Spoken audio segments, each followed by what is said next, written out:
Have you ever felt chained by the weight of guilt? It's a feeling many of us know all too well. A lingering cloud, a heavy burden that can feel almost palpable at times. But what is guilt really? Guilt is a normal and natural human emotion, often a response to our perception of having done something wrong. It's a signal sent by our conscience, a moral compass within us that guides us in navigating our interactions with the world around us. However, it's important to understand that guilt, like every other emotion, is complex and multifaceted. At its core, guilt is a reflection of our empathy and our capacity to recognize when our actions may have caused harm to others.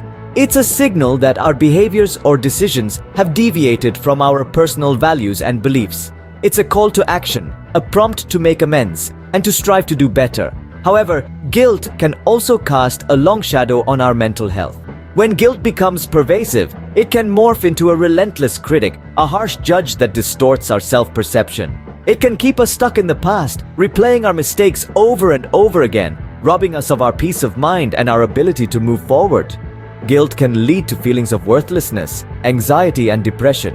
It can hinder our relationships, our work, and our overall quality of life. It can indeed feel like a heavy chain, a weight that holds us down and keeps us from reaching our full potential. But we must remember that guilt, as intense and overwhelming as it may feel, is not a life sentence. It's a signal, a sign that something within us needs attention and care. It's a call to action, a reminder that we have the power and the responsibility to right our wrongs, to learn from our mistakes, and to grow as individuals. So, the next time you find yourself weighed down by guilt, take a moment to listen to what it's trying to tell you. Reflect on your actions, understand the impact they've had, and consider how you can make amends. Remember, guilt signals us about our actions, but it should never be a life sentence. In the midst of guilt, have you ever considered self-forgiveness? It's a question that can stop us in our tracks. Self-forgiveness is a concept that can seem foreign, even intimidating, yet it's a crucial part of maintaining our mental health. It's about acknowledging our missteps, not to wallow in self-pity, but to learn, grow, and make peace with ourselves. When we speak of self-forgiveness, we're not talking about a free pass or an excuse for our actions.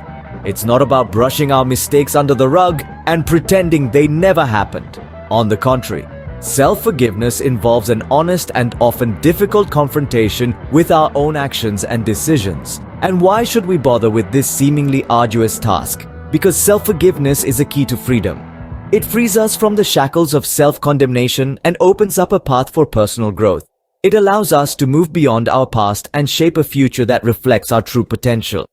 But self-forgiveness is not just about us. It's also about how we interact with the world around us. When we fail to forgive ourselves, it can lead to a cycle of guilt and regret that affects our relationships, our work, and our overall quality of life. When we forgive ourselves, we not only improve our own mental health, but also our interactions with others. It's important to note, however, that self-forgiveness is not a one-time act. It's a journey, an ongoing process that requires patience and persistence. It's about learning to treat ourselves with the same kindness and understanding we extend to others. And here's perhaps the most crucial point to remember. Self-forgiveness is not about forgetting. It's not about erasing our past or rewriting history. It's about learning from our mistakes, growing from our experiences, and making peace with our past. Self-forgiveness is not about forgetting, it's about learning and growing. So, how can one effectively deal with guilt? You may be pondering this question right now. Well, the good news is that there are indeed several strategies to help you navigate through the murky waters of guilt. First and foremost, it's essential to acknowledge your feelings. This may seem obvious, but it's surprising how often we try to brush guilt under the proverbial rug. It's like trying to ignore a persistent itch. It won't just go away on its own. So take a deep breath and give yourself the space to feel what you're feeling. It's okay to feel guilty. It's a human emotion and it serves a purpose. Next up, understanding the source of your guilt is crucial. This requires a bit of introspection and self-awareness. Ask yourself, why am I feeling guilty? It could be due to a past mistake, a broken promise, or perhaps you've hurt someone, either intentionally or unintentionally. Understanding why you feel guilty can provide a clear path towards addressing the issue and moving forward. However, it's also important to note that sometimes our guilt isn't rational or justified. For instance, you might feel guilty for something that was entirely out of your control. This is where discernment comes in.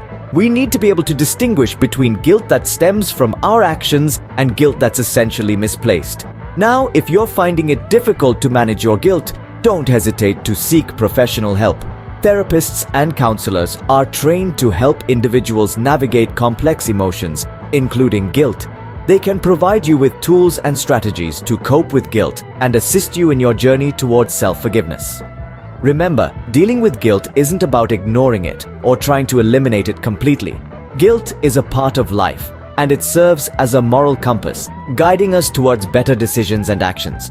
The key is to learn how to navigate it, to use it as a tool for growth and self-improvement.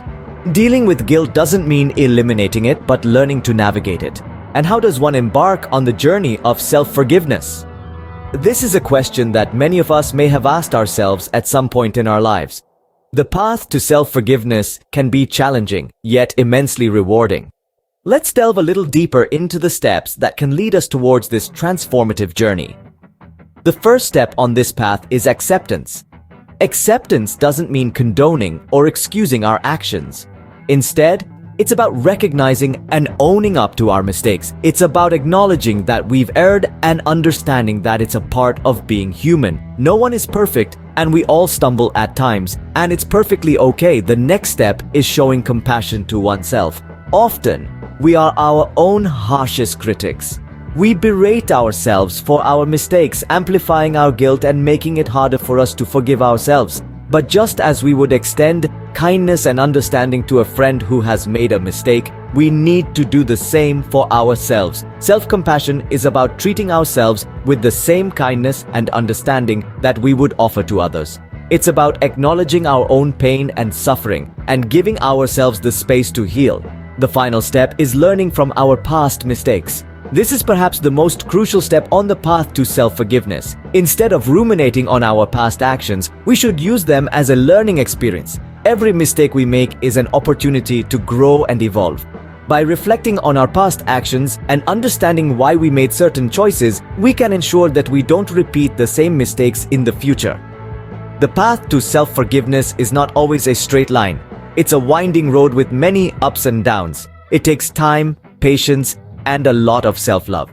But with each step we take, we grow stronger and more compassionate, not just towards ourselves, but towards others as well. Remember, self-forgiveness is a journey, not a destination. It's about continuous growth and learning. It's about becoming a better, more compassionate version of ourselves.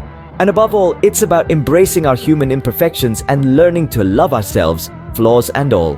What is the true power of guilt and self-forgiveness? Let's delve into this question together.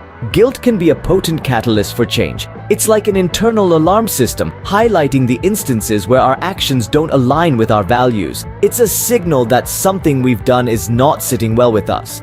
But guilt in its purest form is not meant to be a life sentence. Rather, it's a wake-up call, a nudge to reflect, to reassess, and to course correct. It's an opportunity for us to grow and evolve, to become better versions of ourselves. And that's where the power of self-forgiveness comes into play. Self-forgiveness is the key to turning guilt into a tool for growth.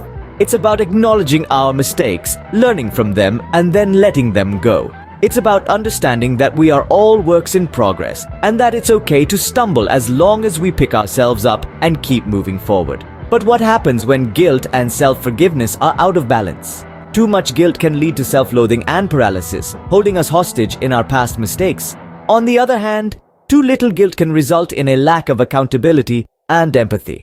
Similarly, too much self-forgiveness without accountability can lead to complacency, while too little can result in self-punishment and stagnation. Finding the right balance between guilt and self-forgiveness is crucial for our mental health. We need to allow ourselves to feel guilt as a natural response to our missteps, but we also need to learn to forgive ourselves, to let go of the past, and to move forward with lessons learned.